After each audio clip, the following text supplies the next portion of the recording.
គុណធម៌សីលធម៌របស់មនុស្ស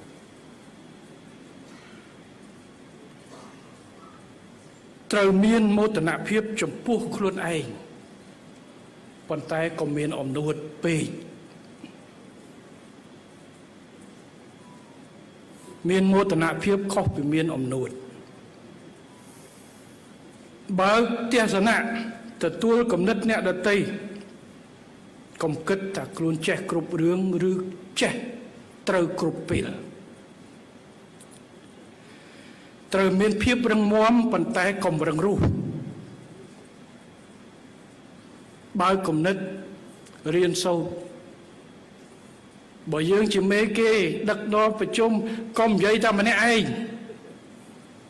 ដាក់ចោតជាបញ្ហារួមគ្នាដោះឲ្យគេលើកមកហើយយើងសម្រេចចិត្តចុងក្រោយរកអ្វីដែលជាដំណោះស្រាយ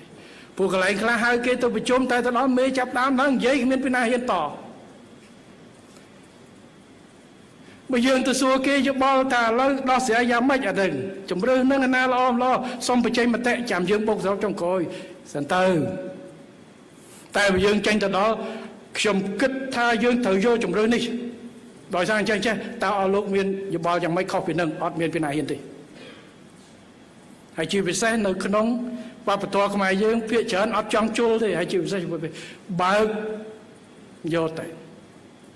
ដោះស្រាយបញ្ហា